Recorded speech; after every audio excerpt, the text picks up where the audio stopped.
Rahman ve Rahim olan Allah'ın adıyla Esselamünaleyküm değerli Rehber TV izleyicileri. Her hafta farklı konu ve konuklarıyla karşınızda olduğumuz Hanımlar Rehberi programında bugün kıymetli aile danışmanı, sosyolog, yazar Şüheda Derya Barış hanımefendi konuğumuz. Bugün evlilik nedir, evlilik sistemini, evliliğin temel işlevleri nelerdir ve aile içi kaliteli vakit ve birlikte vakit geçirmeye konuşacağız inşallah. Bereketli ve bol istifadeli bir program olması niyetiyle Bismillah diyoruz. Hoş geldiniz hocam, nasılsınız? Teşekkür ediyorum. Elhamdülillah. Siz nasılsınız? Elhamdülillah bizler de iyi. Sizleri gördük, daha iyi olduk. Teşekkür ederim. Sanırım sorularımızdan aslında şunu çıkarabiliriz. Evliliğin ne demek olduğunu anlarsak, ona karşı bakış açımız ve evlilikten beklentilerimiz daha doğru disipline edebileceğiz ve daha huzurlu, daha çok beklentilerde olmadan gerekli beklentilerle bu işe girişmiş olabileceğiz aslında, değil mi? Bu bilgiye sahip olmamız şart. Peki direkt evlilik nedir diye başlasak, buradan bir Bismillah desek diyelim hocam. Buyurun. Evet, güzel bir yerden de başlamış oluruz. İnsanın tabii evliliği nasıl algıladığıyla biraz özdeştir. Sevme kavramı, işte birliktelik, o aile çatısı altındaki bakış açımız biraz bunu nasıl algıladığımızla özdeş oluyor. Evlilik sadece parmağa bir yüzük takmak ya da bir çatı altına girmek midir? Ya da toplumsal olarak evliliğin bize atfettiği işte belirli bir yaşa gelirsiniz, evlenirsiniz, işte çoluk çocuk sahibi olursunuz. Bu bakış açısı mı? Oysa evlilikte sadece yeni bir aile kurmaktan öte iki farklı bir ailenin bir araya geliyor olması, İki farklı bir kişinin kök aileden, o geniş aileden çıkıp küçük bir çekirdek aile oluyor olması ve bunların getirilerinin, götürülerinin neler olacağını, bunları bilmek elbette ki önemli bir faktör olmaktadır. Tabii evliliğe dışarıdan baktığımız zaman ne olduğunu kestiremediğimiz, nasıl bir şey olduğunu algılayamadığımız bir bakış açısıyla beraber içine girdiğimiz zaman da bunu çözmekle uğraştığımız bir sistem haline geliyor. Bu yüzden de evlilik kavramını nasıl algıladığımız, bu algıladığımız kavramın neresinde doğru, neresinden yanlış olduğunu iyi irdelemek gerekiyor. Sonra bu sistemin içinde neler yapmamız gerekiyor? Bunun işlevlerinin ne olduğunu, bu kavramlara tabii ki dikkat etmek gerekiyor. Evlilikte iki yabancı birinin aynı çatı altına girmesi, hatta iki farklı kültürlerin, hatta bazen kısmen, bazen tamamen farklı kültürlerin bir arada bir çatı altında buluşması, bunları nasıl dengelememiz gerektiğini, buradaki bireysel sınırları nasıl korumamız gerektiğini ya da acaba sınırlar denen bir kavramın var olup olmadığını bilip bilmediğimiz, açıkçası birçok şeyde iyi analiz edip yola öyle çıkmamız gerekiyor. Evet. Evlilik kavramında biz genelde toplumsal bir bakış açısı olarak insanlar belirli bir yaşa gelirler ve evlenme ihtiyacı duyarlar ve evlenirler, bakış açısıyla evlenirler. Sonra da bazı çıkmazların karşısında kalıverirler. Oysa evlenme sürecinden bir önceki safhada biraz evliliğe hazırlık, bu neler gerektiğine dair, benim sorumluluklarımın ne olacağına dair, evlilik kavramı çatısı altında nelerin olması gerektiği, nelerin olmaması gerektiği, bireysel özgürlüğümü ne kadar kısıtlayabileceği ya da gerçekten kısıtlayıp ya da sadece sorumluluklarımın dahilinde ne kadarını yapıp ne kadarını yapamayacağım, bunları dengede tutabilmenin formüllerini öğrenmemiz gerekli, evet, diye de özetleyebiliriz şimdilik. Yani toplum tarafından evliliğe hazırlık süreciyle bizim evliliğe hazırlık sürecimiz tabii ki farklı olmalı. Bilinçli bir Müslümanın, genç kızın, kadının bakışı daha farklı olmalı. Toplum yemek biliyorsa, yaşı kemale erdiyse, evi çekip çevirebiliyorsa, biraz da alışverişten anlıyorsa artık evlilik yaşı gelmiş demektir. Yani evliliğe hazır demektir diye bir şartlanma var aslında. Hatta yaşı gelin artık evlen, artık kabul et ev. Yani böyle sanki hani o yaşta evliliğe hazır olmak zorunda, evlenmek zorunda. Herkes gibi o da bu işe girmek zorunda. Senin de bir evin olur, senin de bir düzenin olur. Yeni eşyalar alırsın. Böyle sanki hani aslında bunlar için evleniliyormuş gibi bazı kriterler biçilmiş maalesef toplum tarafından ama hatalı kriterler bunlar değil mi hocam? Evet. Yani? Bir de şu da var. Ebeveynler doğru çocuk yetiştiremediği zaman yaş ilerledikçe artık küçüklük dönemlerini de ararlar. Evet. O yaramazlık yaptığı, işte temizlemek bitmiyor. O dönemleri de çok ararlar. Çünkü büyüdükçe artık kendi çatısı altında, kendi disiplini altında tutamaz olur bireyi. Hı hı. Bu sefer de evlenip bir başkasına devrederler bu sorumluluğu bir nevi. Böyle yetişmiş bireylerin de evlilikleri tabii ki çatırdar. Atayım. Artık büyüdü, artık anlaşamıyoruz. Çünkü yaşı kemale eren kişi de artık kendi özel alanı, özel alan istiyor. Kendi sözünün de artık bir birey olarak çıkmasını istiyor. Anne babanın itaatinden kendini koparmak istiyor haliyle. Her yaşı büyüyen, birey olduğunu hisseden, tamamlandığını hisseden kişide olduğu gibi. Toplum olarak o bakıştan kendimize farklı bir pencere açmamız şart. Evliliğe bakışımızın nasıl olması gerektiği. Biraz önce bir yerde dediğiniz ki kendi sınırlarını koyabilme. Çoğu kişi evlilikte kendi sınırları olabilmesinin bilincinde dahi değil. Yani kendisi evlendikten sonra artık tümüyle kendini eşine adıyor veyahut tümüyle kendini evine adıyor. Tümüyle eşine veya çocuğuna tamamen adıyor. Kendi sınırlarını, kendi özbenliğini, kendini oluşturmayı ve imar etmeyi geri plana atıyor. Sonra da çok büyük aslında sorunlar başlıyor. Bunların bilinciyle evliliğe bakış açımızın orantılı olması gerekiyor. Kesinlikle. Bu noktada şunu ifade edebilirim. İki pencereden bakabiliriz. Vakti zamanında 0-6 yaş çocuk eğitimi verdiğim bir dönemde bir öğrencim vardı. Diğer öğrencilerden daha farklıydı, daha hiperaktif, daha durmayan, okula gelmek istemeyen bir çocuktu. Ebeveyni bunu zorla getirmişti. Ben bir görüşme yapıp ikna etmiştim işte okulda kalmaya. Neyse bir çocuğu bir şekilde ikna edip okulda bıraktım. O kadar bir diyalog kurduk ki çocuk ben olmadığım zaman okula gelmek istemiyor. Ben olmadığım zaman sınıfta durmak istemiyor. Böyle bir boyutta ama ona ben bir disiplinle bir yol çizdim. İşte bunları yapman şu sonuçları doğurur.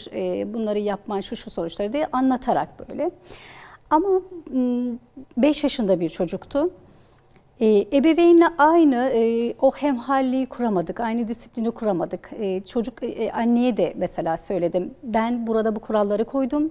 Bu kuralların aynı şekilde evde de devam etmesini istiyorum. Eğer böyle olursa ancak bu çocuğa bir şeyler verebiliriz. Aksi takdirde burada başka, orada başka olursa hiçbir şey olmaz. Yap boz hep başa döneriz. Bunları söyledikten sonra bir gün şu hadiseyi yaşıyoruz. Tabii ebeveynler buna uymuyorlar. Kolayına ne geliyorsa onu yapıyorlar, daha çok tercih ediyorlar. Bir gün okuldan izinsiz bir oyuncağı eve götürmüş. Sonra işte tekrar getirmiş, onu arıyor. Tabii ben bunu fark ettiğim zaman oyuncağı biraz ortadan kaybettirdim. Tepkisini merak edip ama almadan gitmek istemiyorum. Arıyor, saatler geçiyor. Anne kapıda bekliyor. Şu an oyuncağı bulamadık. Zaten burada oynaman gereken, izinsiz götürebileceğin bir şey olmadığını işte ifade ettikten sonra annesi şunu söyledi. İşte o oyuncak olmadan kesinlikle gitmez. Biz akşam onu hatta aradık, bulmadan da uyuyamadık dedi. Ve şunu söyledim. Acaba dedim büyüdüğü zaman dedim, bir 20 yaşına geldiği zaman da dedim aynı istek ve direktiflerini dedim aynı şekilde yerine getirebilecek misiniz? Ya da getirmeniz ne kadar sağlıklı bir yöntem olacak sizin için olacak deyince ebeveynin bana verdiği cevap şuydu. Bugün ben uğraşıyorum, evlenince de karısı uğraşır onunla dedi. Ne kadar hatalı bir bakış yani. Şimdi ben biraz muzip bakan bir insanımdır, bu tür esprili bakarım. Verdiğim cevap şöyleydi tam şu ifadeyle. Canım hiç de öyle olmayacak dedim. Karısı onu kesin boşayacak dedim. Çocukları da getirip sizin başınıza bırakacak dedim. O zaman mesela şaşırıp kaldı. Tabii ben biraz mizahi tarafından baktım mesela. Çocukları bakmak çünkü kendi çocuğuyla uğraşmayan onları tasavvur edemeyeceği için. Şimdi düşünmüyor. Ebeveyn zaten sorun başta başlıyor. Böyle yetiştirilmiş bir çocuğun bir aile hayatını tasavvur edemiyoruz. Dolayısıyla söylediğiniz noktaya geldiğimiz zaman Evet, çocuklarımızı yetiştirirken ya onları çok baskı altına alıyor ya da aşırı serbest bırakıyoruz. Hayatın zaten en büyük problemi bu dengeyi kuramamak. Evet. Bu dengeyi ne kadar kuruyoruz? Tabii ki eksiklerimiz, yanlışlarımız olacak. Belki mükemmel bir ebeveyn olamayacağız. Ama en azından belirli olmazsa olmazlarımız vardır. Bu nüanslara dikkat etmemiz gerekiyor. Çocuğun her istediğinin olması aslında onun kişiliğinin sağlıklı olmaması demektir. Evet. Çünkü Allah kodlarımıza şunu koymuştur. Mücadele insanı güçlü kılar. İnsan psikolojisinde de bu vardır. Kaygı da, korku da, bunlar insanı aslında savunma mekanizmaları geliştirir. Onları hayata karşı hazırlar. Bu duygulardan yoksun bırakırsak bir insanı, savunma mekanizmasız hayata atılırlar ve kendileriyle baş başa kaldıkları zaman hayata tutunmak ilk kat daha zor olur. Tıpkı sudan çıkmış bir balığa dönerler. Dolayısıyla buradaki bu sağlam evliliklerdeki en büyük faktör tabii ki kök ailede başlıyor.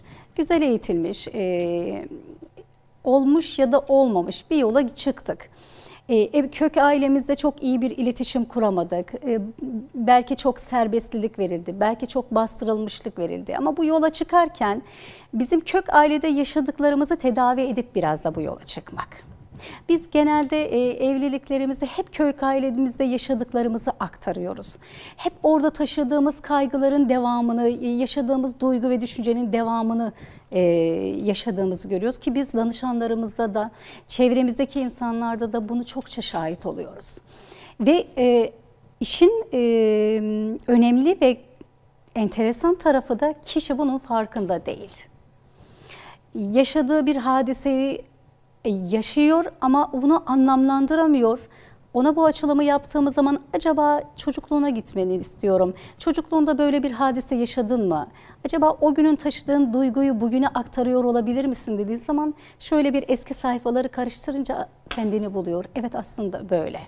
Dolayısıyla bu evlilik nedir? Evlilikteki algımız nedir dediğimiz zaman biraz o kök ailede yaşadığımız şeylerden kendimizi onarıp bir yola çıkmamız gerekiyor. Evet. Bu birinci safha. Tabii onu onarabilmek için de tekrar bir bilinç, nasıl onarabilirim, ne şekilde uyanabilirim ve bu hataları yapmadan yoluma devam edebilirim. Zorlu bir süreç ama Allah'ın izniyle çabalayana mükafatı verilecek. Kesinlikle bu noktada zaten hep şunu ifade ediyoruz. Evlenirken kişide sağlık raporu istenmektedir. Evet, evliliğe müsait mi değil midir diye kesinlikle bir ruh sağlığı olarak kesinlikle da böyle bir raporun istenmesi gerekli. Şu zamanda özellikle de artık aile kavramının kalmadığı, ayrılıkların çok had safhada oluşu, anlaşmazlıkların, kavganın, gürültünün had safhada olduğu bir zaman diliminde olmazsa olmaz bir şey bile bir kural gibi geliyor bana. Kesinlikle. Peki bu soruya verecek cevabınız başka yoksa yeni bir soru. Zaman kısa. Evet. O yüzden yeterli diye düşünüyoruz. Peki evlilik nedir dedik ama evlendik. Belki bizim bakış açımızla asıl evlilikteki mahiyet farklı. Biz bunun farkında değiliz. Müslümanın evliliğe bakış açısı, evliliğinde kurduğu sistem nasıl olmalı? Yani evlilik sistemi nasıl olmalı? Bize empoze edilen sosyal medyada eş kapıyı açarsın, bir sürprize gelir. Evlilik yıl dönümlerini, tanışma günlerini, evlendikleri günleri, işte doğum günlerini vesaire vesaire, bu özel günleri, kendilerine göre özel adettikleri günleri unutmaz, es geçmez. Güzel bir hazırlık yapar, muhakkak sürpriz hazırlıklar yapar, hediyelerle onu şımartır, gönlünü alır vesaire.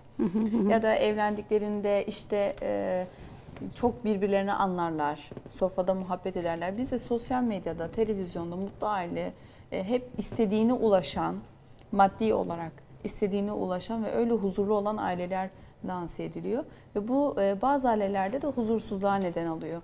Bir Müslüman evlilik sistemine nasıl bakmalı, nasıl bir bakış açısına sahip olmalı? Yani bu empoze edilen evlilikler gerçekçi olmadığını, evet, yan yana geldiğimiz zaman ya bunlar da gerçek değil, insan her gün bu kadar sürpriz yapar mı diye konuşuluyor ama eve gittiğinde yani o gün eşiyle tatsız bir an yaşamış ve sosyal medyayı açıyor, bir bakıyor işte mutlu aile tabloları, ben niye böyle değilim? işte insanlar mutlu, ben niye şu an mutsuzum, neden bu depresif haldeyim diye yine tek başına kaldığında maalesef ki bu gaflete düşen insanlarımız var. Ne demek istersiniz bu konuda? Evlilik sistemine bakış açımız nasıl olmalı? Evet. Şimdi öncelikle şunu ifade etmek isterim ki evliliklerde genelde bu özel günleri hatırlamak, hatırlanmadığı zaman da bedelini ödemek hep erkeğe düşüyor zannedersem. Kadınlar daha teferruatçı oldukları için. Şimdi burada sevgi dilinin ne olduğunu bilmek lazım. Evet, onları hatırlamış olması belki güzeldir ama biraz da kapitalist sistemin bize dayatması. Hadi onu bir tarafa bırakalım biz. Özel günlerimizin hatırlanması, o günleri kutlamak da bir beis olmayabilir. Bilakis çok da hoş olabilir ama bazen insanın şartları ve gerçekleri buna uymayabiliyor, unutabiliyor. Eve geldiği zaman unutmuş olduğu bir hadisenin karşısında illa bir hediye bir şey de değil. İnsanın bazen sevgisini gerçek manada bir çiçekten daha çok bir bakış, bir duruş, yapmış olduğu bir davranış ya da kocaman bir kucaklamayla da çok şeyi anlatabilir. Yani bir insanı bir oda dolusu şeyler çok vardır, anlatırlar böyle, işte eşi hazırlamış ona, odadan kapıdan odaya kadar güller sermiş, işte odayı güllerle döşemiş. Çok güzel bir işte evlilik yıl dönümü hazırlamış falan. Kadın tabii çok mutlu oldu. Her taraf gül. Bir oda dolusu gül. İşte ilk baktığımızda evet çok hoş bir şey, mükemmel. Gülü kim sevmez, özellikle de kadınların fıtratında. Çok güzel kutlanmış bir gün. Ama diğer günlerde baktığın zaman sonuçta bu evliliğin bitmiş, aldatılmayla ya da birbirleriyle kavgayla bitmiş bir evlilik. O zaman diyorsunuz ki evet çok güzel bir nüanstı yapmış olduğu. O zaman nerede problem var? Özel günleri de kutluyorlar. Beraber o günü de geçiriyorlar. Peki nerede problem var? İşte bizim sevgi anlayışımızda problem var. O yansıtılan, o yansıtmadan hani işte o kapitalist sistemin verdiği şeyi yansıtıyorsun. Evet çok güzel şekilde kutladık ama ruh vermedik. Evet. Ama o gönül dünyanda onun o heyecanını, o kalıcılığını, bir izi bırakmadık. Peki bırakacak iz nedir? Bazen bir insana seni seviyorum demekten öte, onun o kalbine o enerjiyi verebilmek, onu hissettirmek çok daha evladır. Ya onu düşünüp bir kahve yapması, yani sen seversin, çocuklar uyudu, bir çay içelim demesi. Tabii ki. Ya da mutfak masasında oturup biraz hasbihal etmesi, muhabbet etmesi. Bence o pahalı hediyelerden, herkesin alabileceği, herkesin düşünüp ulaşabileceği hediyelerden çok daha kıymetli, manidar. Seni anlıyorum mesajını verebilmek karşı aslında tarafa. Biraz da kolaya kaçılmış oluyor biliyor musunuz bu hediyelerden. Evet. Örneğin kadın ya da erkek fark etmez. Özel bir gün var ya da onu hatırladığımı ifade edecek bugün bir hediye alayım diyorsunuz. Bunun o değerini de hissettirebilmem için pahalı bir hediye olmalı, görseli olan bir hediye olmalı diyorsunuz. Alıyor götürüyorsunuz. Tamam, çok değerli bir hediye aldım. Ama bu değerli almış olduğum hediye zaten ona sevgimi sunuyor diye bir düşünceye de kapılıyor insan.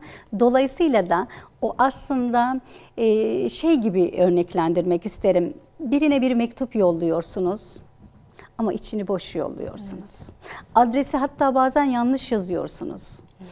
Yani onun o verdiğiniz hediye o maddeyle endeksli değerlendirdiğin zaman içi boş oluyor ve çok da tesiri olmuyor o günlük. Hani şey gibi çiçekleri getiriyorsunuz, belirli bir zaman o vazoda duruyor ama sonra atıyorsunuz. Kavgalar da bu eksende olmuyor mu hocam? Yani tabii mesela diyor ki sen beni anlamıyorsun. Nasıl anlamıyorum? En sevdiğin çantayı almadın mı? Ya da işte en sevdiğin şunu getirmedin mi? En pahalı hediyeyi sana almıyor muyum? Her hafta işte her ay veya işte şu zamanlarda sana çiçek almıyor muyum diye madde eksenli oluyor ama belki kadın, belki adam o seni anlamıyorum kelimesinin altında başka şeyler arıyor. Yani başka şeylerin sorusunu soruyor aslında. Orada muhabbet etmemesini. Kesinlikle. Bir de bu noktada da genelde hep kadınlar erkeklerden bir şeyler vermesini, bir şeyler düşünmesini, bir şeyler hediye edilmesini bekliyor.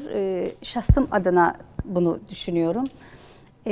Bence zaman zaman aynı nüansı kadın da erkeğe yapabilmeli. Çünkü biz insanız ve insanın kodlarında sevmek, sevilmek, değer görmek, düşünülmek, bunları hissetme ihtiyacı vardır. Hatta belki kadınlarda biraz daha had safhada olabilir yaratılışı itibariyle. Ama her iki tarafta da aynı inceliği gösterebilir. Bu illa bir hediyeyle de olmamalı. Örneğin biz kaliteli bir zaman, mesela aile içerisinde kaliteli bir zaman geçiremiyoruz. Çok yoğunluk var, belki de çok çalışıyorsunuzdur. Ya da bütün gün evdesinizdir ama geçirdiğiniz ve mutlu olduğunuz bir zaman dilimi yok. Burada bir sıkıntı var. Şimdi öyleleri vardır ki birlikte oldukları zaman çok ama birlikte oldukları o zamanın farkında olmak yok. Evet. Örneğin herkes bu zamanda malum herkesin şikayet ettiği, herkesin elinde bir telefon. Kimi televizyonda işte ya bir film izliyordur ya maç izliyordur, işte kadın başka bir işle meşgul oluyordur. Mesela bizim bu İslami dediğimiz bu Allah'ın bizim sistemimize neyi koyduğu, diğer sistemleri çünkü çok tartışırız. Her bir sistemin sunduğu farklı bir pencere var ama biz İnananlar penceresinden baktığımız zaman bir sistem koymuştur. Bu sistemin içerisinde esneyecek olanlar vardır, esnemeyecek olanlar vardır. Bunlar da ayrı bir şekilde tartışılır ama biz genel bir pencere çizdiğimiz zaman burada şunu görürüz. Herkesin kendi sorumlulukları vardır. Önce kendi sorumluluklarımızı bilmek lazım. Bir de aile içerisinde rollerimizi de bilmek lazım. İşte kadınsa kadın rolünü, erkekse erkek rolünü, çocuksa çocuk rolünü. Bu rollerin yerlerine tamamıyla oturmuş olması lazım sağlıklı bir iletişim için. Rollerimiz oturduktan sonra aslında bazen hiçbir vakit bulamazsanız bile diyelim ki çok yoğunsunuzdur. Çok bir vaktiniz yok, ailede bir yarım saat, bir 20 dakika mutlaka geçirmeniz gerekiyor. Bazen bir insanın bir sofrada bile yerken göz teması kurmadığımız çok ilişkilerimiz var, yemeklerimiz var. O sofra esnasında hatta şöyle de bitiyor da verebilirim. Kalabalık bir ailede yaşayan çok insanımız var. O kalabalık ailede mesela karı koca iletişiminde çok fazla yakınlık olmuyor. Oralarda bile şöyle bir fırsat doğrulabilir. Kişinin çaktırmadan eşine bir bakışı, oradaki ona verdiği enerji de aslında bir birlikteliğin orada enerjisi olabilir. Yeter Kalabalıklar ki, içinde bile aslında aklın sende, seninle muhatabın. Kesinlikle. Kesinlikle. Bu sadece bunu istemek ve bunun aslında olması gerekir. Bunu nasıl oluşturabilirim? Bu kaygıyı taşımak lazım. Şimdi artık kalabalık ailelerde çok nadirdir yani genel olarak çekirdek aileye dönüştüğümüz için hatta artık çocuklar da yok. Evet. Onlar da kendi dünyalarında, evde bile olsa odasından dışarıya çıkmayan çocuklarımız var. Dolayısıyla aslında bu bahanelerimize yer kalmıyor. İşte kendi bahanemizi üretiyoruz bu sefer. Televizyon açık veya bir dizi açık, bölümü kaçırılmış, izlenmemiş futbollar, maçlar, diziler. Bu kargaşa içerisinde bir sofra, bir hengame içerisinde yemek yeniyor ve hemen kaldırılıyor. Herkes kendi içine bir bahane uyduruluyor aslında. Hani yetişemiyorum, vaktim yok veyahut alan yok değil de daha çok o vakitsizliği, o alanı kendimiz oluşturmuyoruz. İşte o alanı niye oluşturalım? Kapatınca bile yani bir sofra içerisinde bir 15-20 dakika içerisinde çok hoş sohbetli bir yemek de yenilebilir. İşte niye o alanı oluşturamıyoruz? Aslında belki de irdelenmesi gereken, sorgulanması gereken nokta bu. Galiba bizim bu sevgi kavramımızla oynadılar. Galiba birbirimize olan o merhamet, o sevgi duygularımızla oynadılar. Onları birazcık bizden muaf eylediler. İnsanlar artık madde endeksli hayatı yaşamaya başladı. Karı koca bile kendi ilişkilerine baktığımız zaman çevremizde ya da danışanlarımızda gördüğümüz nokta şuydu. Onun duygu ve düşünce dünyasına odaklanmak yerine daha önce şöyle bir şeye şahit olmuştuk. Kadın şartlar o kadar güzel oluşturulmuş ki özellikle de Müslüman toplumu ve aileyi bozmak adına erkek ve kadın birbirlerinden hep madde endeksli bir şey alma kaygısı ve hep yaşama kaygısı taşıyan bireyler haline geldik. Kadın işte para biriktirmem lazım. Yarın herhangi bir şey, her şey olabilir. Ortada kalabilirim kaygısıyla işte eşinden gizli para biriktirmek. Erkek kadına baktığı zaman bedava bakıyorum onu deyip onu da bir girip işe çalışması lazım bir bakış açısıyla. Ortada sevgi kavramı kalmıyor. Çünkü tamamıyla bir savunma, bir savaş artık oluyor. Görünmeyen bir savaş oluyor. Yani bir savaş. Kısa bir ara verelim inşallah. Tamam Sonra inşallah. tekrar devam edelim. Evet, kısa bir aradan sonra buradayız efendim.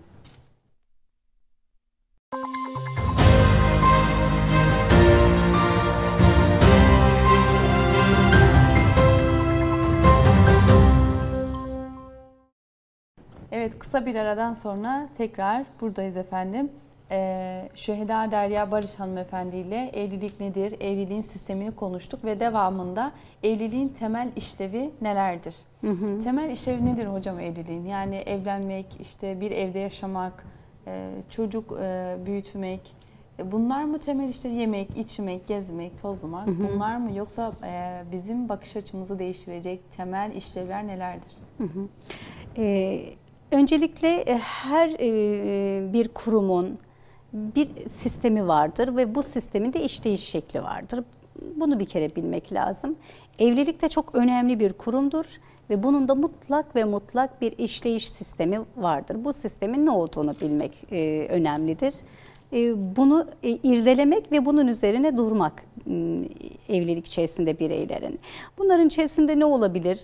Bağlılık oluyor, evlilikteki ilişkilere özen göstermek oluyor. Buradaki iletişimimizin nasıl olduğu, bu iletişim doğru iletişim, yanlış iletişim nedir?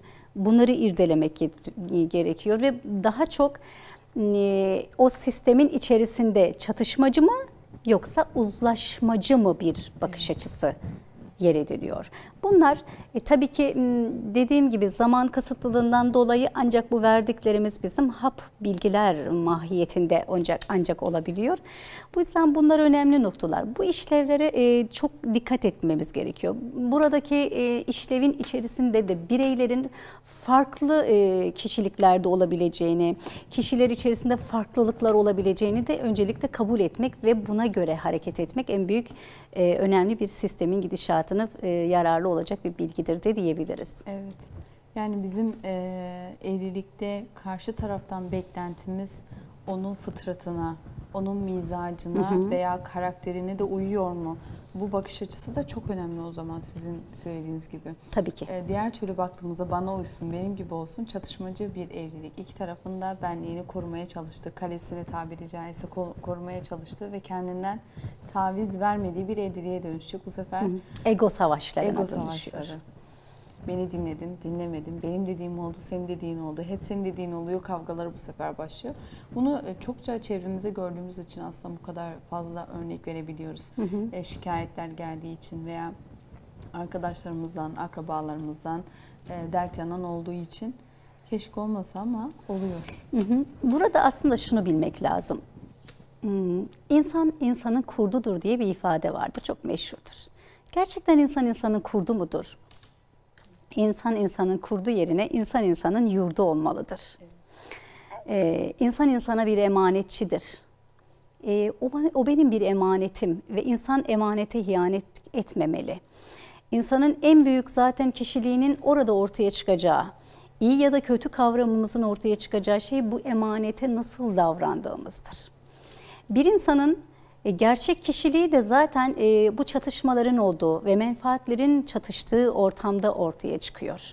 Gerçek kişiliğimiz buralarda. Yoksa iyiliğe iyilikle muamele etmek her insanın harcıdır. Ama buradaki kişinin harcı dediğimiz tarafa baktığımız zaman kötülüğe nasıl muamele ettiğimizdir. Evet, bazen öyle şartlar oluyor ki muhatabımız azılı bir düşman gibi olabiliyor.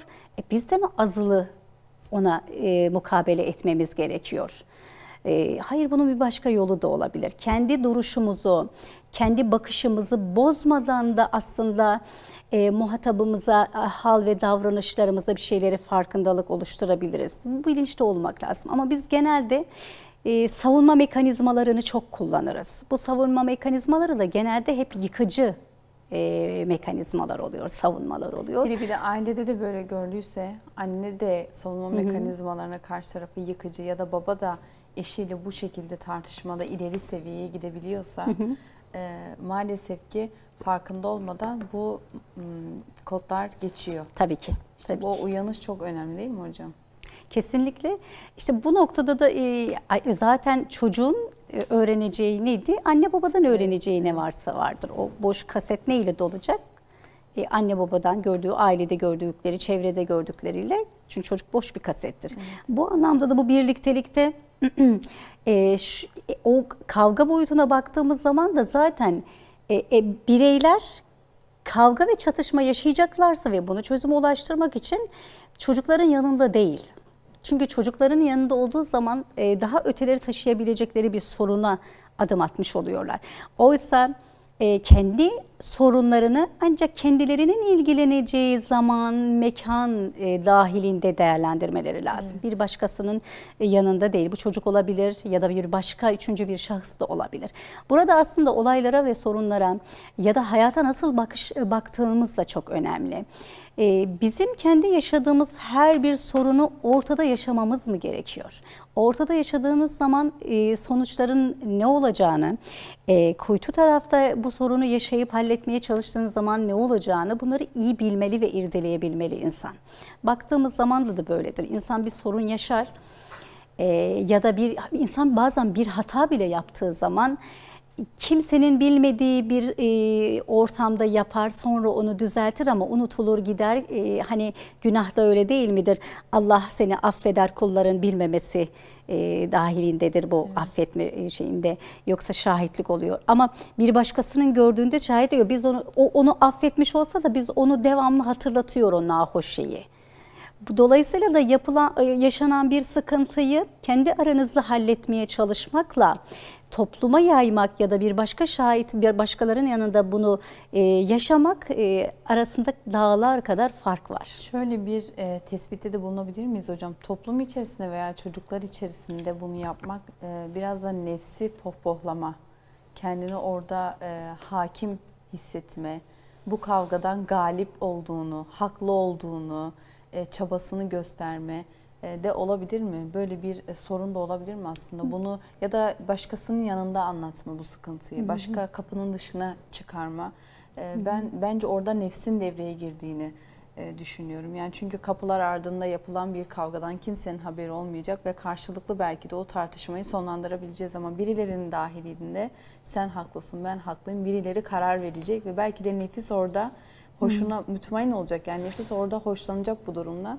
Belki de nefsimizin bizden istediğidir yani bu. Haklılık davası yani. Kim haklı kim değil. Şimdi zaten bütün her şey olumsuz ne varsa nefsimizin başının evet. altından çıkıyor zaten. Bu duyurma konusu ayrıca sanki bizim böyle o bazı tatminsel isteklerimizle de kaynaklı olabilir mi? Birçok başlık altında ele alınabilir diye düşünüyorum. Çünkü hem toplumu analiz eden, hem danışanlarımızdan hem de biz de bir insanız ve bu toplumda yaşayan biri olarak yaşadıklarımızdan değerlendirdiğimizde aslında sadece bu böyledir demek çok da sağlıklı evet. olmayacağını düşünüyorum. Çünkü insan bir birey olarak koca bir kainattır.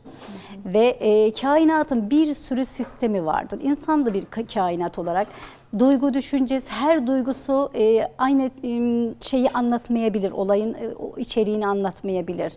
Bazen bu anlatış dediğiniz gibi bir nefsi o hakimiyetini kurabilmek, ben haklıyım baskısı da olabilir. Ben katlanıyorum aslında gibi. Bazen de deşarj olmadığı olabilir. Yanlış bir yöntem bile olsa insanın iç dünyasında aslında onu anlayacak kimsenin olmadığı için anlaşılmak isteme duygusundan da bunu anlatıyor olabilir. Yöntem doğru ya da yanlıştır bunu tartışmıyoruz. Anlatma şekli olur. Bu da olabilir. İşte bu anlamda zaten etrafımızda anlatacak, bize aklı selim bizi yönlendirecek kimse olmadığı için bir uzmana zaten kesinlikle danışılmasının önemini de burada zaten ifade ediyoruz her demde. Bu yüzden kişinin duygu ve düşüncesini net bilmeden bu şekildedir, böyledir demek çok da sağlıklı olmadığını düşünüyorum. Peki aile içi kaliteli birliktelik nasıl olmalı?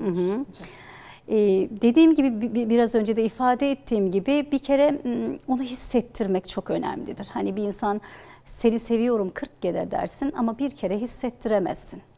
Oysa bir kere dersin hatta söylemezsin ama bir bakışın, bir duruşun, bir cümlenin içerisinde sarf ettiğin bir kelime öylesine bir hedef alır ki o insanın kalbini fetheder. Şimdi bizim zaten İnsan olarak ya da toplum olarak aile içerisinde dışarıdaki insana daha çok kıymet veriyoruz. Daha kibarız, daha hassasız ama içerideki insan öyle değil. Asıl senin fethetmen gereken yürektir ve bu yüreğin en önemli ülke merkezinde de şehir olarak senin aile içerisinde yaşadığın o bireylerdir. Çünkü kapıyı kapatırsın ve ömrünün sonuna kadar kader başka bir yol çizmemişse size, o evin içerisindeki insanlarla gidersiniz. Dışarıda olanlar sizi bu yolda değişebilirler. Yollarınız değişebilir, mekanlarınız değişebilir, insanlar değişir. Ama eğer size kader başka bir yol çizmediyse evin içerisindeki insana bir ömür gidersiniz. Dolayısıyla onunla kuracağınız bütünlük, ona duyduğunuz muhabbet hepsinden öte değer vermek kavramı, o kıymetli bilmek kavramını nerede koyduğunuz da önemlidir. Bu anlamda hissettirmek önemlidir. Biz fiiliyata bakıyoruz, yani icraata bakıyoruz daha çok söylemden öte. Evet. Peki mesela kaliteli birliktelik demek, bir yerlere sürekli çıkmak, sürekli dışarıda vakit geçirmek veya sürekli dip dibe oturmak anlaşılıyor ya hani hep göz göze bakmak, kaliteli vakit geçirdik, işte dışarıya çıktık, şöyle yaptık, böyle yaptık, şuralara gittik diye. Bizim kendi içimizde, kendi ailemizde bir hoş sohbetimizde kaliteli vakit aslında çok kıymetli bir vakit. Babanın evladıyla konuşması, kızın annesiyle muhabbet edebilmesi, derdini dökebilmesi, eşler arasında birbirini anladığını ya da hoş sohbet yani gülmeleri, kahkaha atmaları, birbirlerinin sohbetinden eğlenmeleri de aslında çok kıymetli ve kaliteli vakitler Kesinlikle. içerisinde. Evliliklerde zaten bu birlikteliklerin içerisinde mizah anlayışı da çok önemlidir. Kesinlikle evet. Beraber tebessüm edebilmek. Aynı şeye gülebilmek yani. Bir şeye çok gülebilmek, kıymetli. aynen. Yani insanlar yaşadıkları şartlardan öte kendilerine o kalıba sokma dürtüsü daha çok var. Bunun da bahanelerini hep çevresel faktörlerle oluştururlar. Aslında kendi içine döndüğü zaman insan o iç aynasında farklı şeyleri görmektedir. Görmek istedikten sonra. Bütün olumsuzlukların içerisinde hayata bir tebessüm edebilmek, orada bir espri yakalayabilmek, bir nüans yakalayabilmek aslında çok da zor değildir. Dediğim gibi hiçbir vakitiniz yoksa bile sevgi dilini ifade edebilecek artık telefon denen şeyimiz bizim mektuptan hızlı gidiyor ki ben aslında bir eski zamanlı o kara kutusunu seven, mektuplaşmayı seven bir yapıda hala duruyorum. Ama artık imkanlarımız bundan yana. Daha kolay, hiçbir vaktin yoksa bir mesaj çekebilirsin.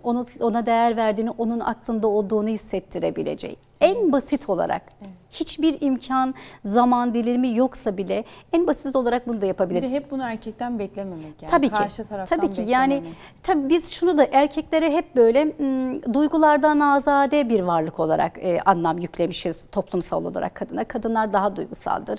İşte kadınlar daha işte ince, zariftir. İşte onlara daha dikkat etmek. Hayır. Allah erkeklere de o duyguları vermiş. Sadece savunma mekanizması olarak daha güçlü oldukları için biraz bize bir tık daha fazla verilmiş. Ama onlar bundan azat olmuş değil. Onlar da ağlayabilecek hislere sahip. Onlar da incinebiliyorlar. Sadece bunları çaktırmıyor olmaları onların hiçbir şey hissetmediği anlamına ya da üzülmediği anlamına tabii ki gelmiyor. İşte dedim ya bu kapitalist sistemin kadına nasıl bir misyon yüklendiği, erkeğe nasıl bir misyon yüklediği, o kodlarından, Allah'ın yaratılış kodlarından uzaklaştırıp tamamıyla dünyaya has bir kodlarla yaşamaya nasıl bulduk kendimizi, bunu sormak lazım. Yani bu sistemin içinde nasıl bulduk kendimizi, nasıl kaybettik o içimizdeki var olan gerçeklerimizi. Çok uzun bir zaman değil.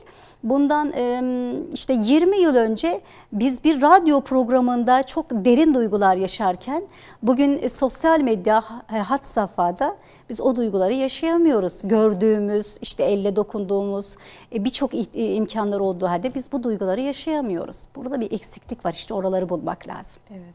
Biraz önce bahsettiğimiz aynı şeye gülebilmek, aynı şeyden memnun olmak, eğlenmek çok kıymetli aslında. Çünkü bazen eşlerden biri mesela bir espriye gülüyor.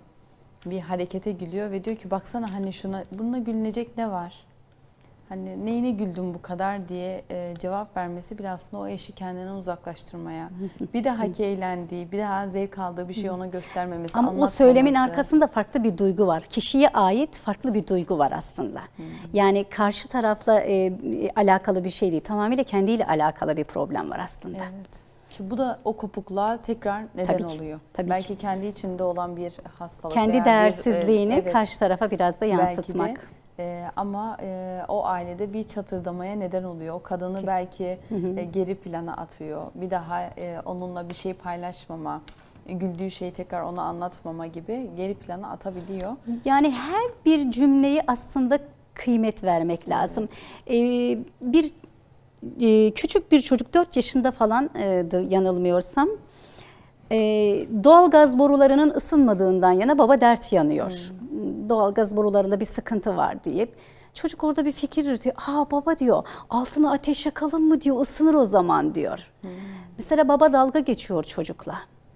Çocuğun bu duygusunun travmasını tarif etmek mümkün değil.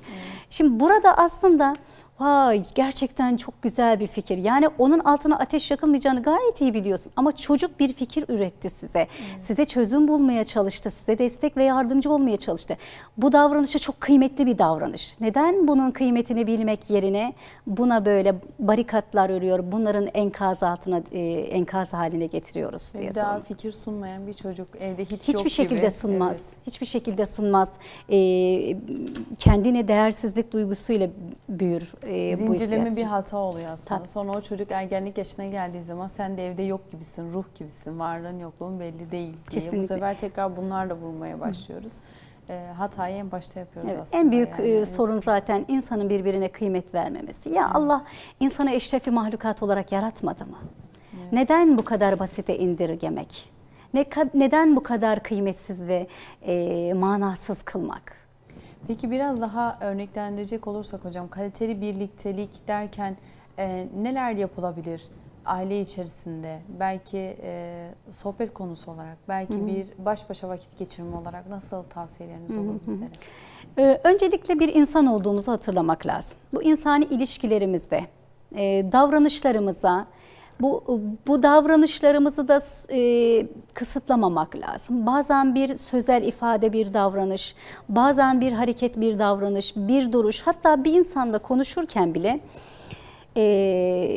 konuşma şeklindeki kurduğunuz temas, o göz teması çok önemli. Bir insanı dinlersiniz ama göz teması hiç kullanmadan dinlediğiniz zaman karşı taraf nasıl hisseder kendini? Çok basit bir örnekle. Ya da en ufak bir şey, mesela yaptığınız şeylerde fikir beyan etmesini istemek, sormak, duygularını önemsemek, düşüncelerini önemsemek, temel gereksinimlerini yerine getirmeye gayret etmek, birbirlerinin işte bu karşılıklı sorumluluk anlayışı, sorumluluk bilinci bunlar, ama hepsinin başında önce değer vermeyi bilmek ve bu değerin arkasında da o vermiş olduğumuz kıymeti nasıl insan anlayacak? O hal ve davranışlarından, bazen bir bakış, bazen bir gülüş, bazen bir duruş, bazen bir sözle karşı tarafa mutlaka bunu hissettirmek. Hissiz olmuyor. Evet. Onu hissetmek çok önemlidir. Ve bazen şu da çok vardır. Davranış olarak çok zarif olmayan, davranışı çok iyi bilmeyen insanlarımız vardır. Ama muhatabına o enerjiyi o kadar güzel verir ki onun o yapmış olduğu bizim nahoş diye adlandıracağımız o harekette çok bir şey ona etki yapmayabiliyor. İşte evet. O oku attığınız zaman 12'den vurabilmek lazım. 12'den olmasa bile en azından yakın eksenine şöyle bir gidebilmeli. Tüm bunlar için de tabii ki sabır gerekiyor. Hani tabii ki. O an gürleme, o an aklına geleni söylememe, o an aslında ona söylemek istediğim birçok kelime varken neden bu kadar ruhsuzsun, duygusuzsun, belli etmiyorsun gibi belki suçlayıcı bir sürü şey geçecek, aklından geçiyordur ama orada sabredip susabilmek. Yani bunu şöyle de diyebiliriz. Aslında sabrı çekebilmek çok, tabii ki sabrı da yanlış biliyoruz toplum olarak. Biraz sabrının gerçek manasını da öğrenmek lazım. Bu bir. İkincisi de o sabrın yanında aslında gerçek mahiyeti olan anlayış. anlayış gösterebilmek, anlama gayretinde olmak. Aslında belki de en doğru ifade şudur. Evliliklerdeki bütün yönlü insana baktığımız zaman aslında böyledir ama evliliklerde en önemli faktörlerden bir tanesidir. İki eş birbirlerini tamamlayıcı ve tam anlayıcı, hemhal olan bir bütün olur ancak. Evet. Son 5 dakikamız hocam. Bu konularımızda eklemek istediğiniz ve bizlere söylemek istediklerinizi son olarak almak isteriz. Buyurun. Dedik ya, zaman kısa, bu mevzular çok derin. Denize girip de inci herkes çıkartamaz ama bir tane de olsa böyle çıkarabilme derdine düşmüş ve o denizden inci olmasa bile böyle kıymetli taşlar, yakutlar çıkarabilme imkanımız inşallah lütfeder Rabbimiz bize. Burada söyleyeceğim şudur ki, ben insan bazlı, insan hassasiyetli olan bir insanım. Önce insanım, sonra inanan bir müminim. Dolayısıyla bakış pencerem dünyada hangi insan olursa olsun birbirlerine olan, insanın insanı olan vazifesi vardır. Kendi misyonum olarak da inandığım değerlerde Allah'ın bana yüklemiş olduğu sorumluluk vardır. Bu sorumluluğun içerisinden en kıymetli olan ve hayatımıza önce yol tayin edecek olan Allah'ın ahlakıyla ahlaklanınız. Bu ahlak nedir? Yani bu ahlaktan anlayışımız sadece bu cinsel obje dediğimiz kavramlarla müteşekkil mi? Hayır, bazen dürüst olmak, doğru düşünmek, devamlı suizan yerine hüsnü zan edebilmek, birçok şeyle ahlakı anlatabiliriz. Lütfen bu ahlak kavramını çok küçük bir kalıba sokmamak lazım. İşte o Allah'ın ahlakıyla nasıl ahlaklanabiliriz? Bunun için de iletişimimizin güzel olması gerekiyor. Bu başta bunu ifade ederken son cümle olarak şunu ekliyoruz. Yol uzun ama hayat kısa. Evet. Ve her an bizim için yol tamamlanmadan bitebilir. Yaşadığımız her anı öleceğimizi hatırlayarak yaşayabilmek ve bu dünyadan giderken arkamızdan ah ile değil, vah ile değil de o iyi bir insandı, güzel izler, güzel hatıralar bırakarak bu dünyadan gidebilmek. Kıymetli, bu en kıymetli olan. Bu fikir zaten sürekli aklımızda olsa, bu düşünceyle hareket edebilsek aslında hatalarımız, yapmak istediğimiz, nefsimize hoş gelen, o anlık işin içinden çıkamadığımızda yapmak istediğimiz şeyleri boş verebileceğiz aslında. O kafamıza taktığımız veya sorun olarak adettiğimiz şeylere, geçici bir hayatın içerisinde bu kadar dert edilmek ve bu kadar zahmet çekmek değer mi diye aslında ona bir sayfa çevirebileceğiz. Kesinlikle. Ama dünyada daimi olarak kalacak gibi hissettiğimiz için aslında çok küçük problemleri dahi büyütebiliyoruz. Yani şunu düşünmek lazım aslında. Hayat, hırslarınız, arzularınızı uğrunda harcanacak kadar uzun ve kıymetsiz değil. Evet. Bunu bilmek kıymetli lazım. Sözlerle bitirelim inşallah. Allah Teşekkür razı ediyorum. olsun. Sizden de Allah razı olsun. Sağlık. Çok kıymetli hususlara değindik. Dileriz izleyenlerimiz de dinleyenlerimiz de faydalanmıştır programımızdan. Tekrar teşekkür ediyorum hocam. Allah razı olsun. Evet, kıymetli Rehber TV izleyicileri, sizleri emanetçilerin en güzeli olan Rahman'a emanet ediyoruz.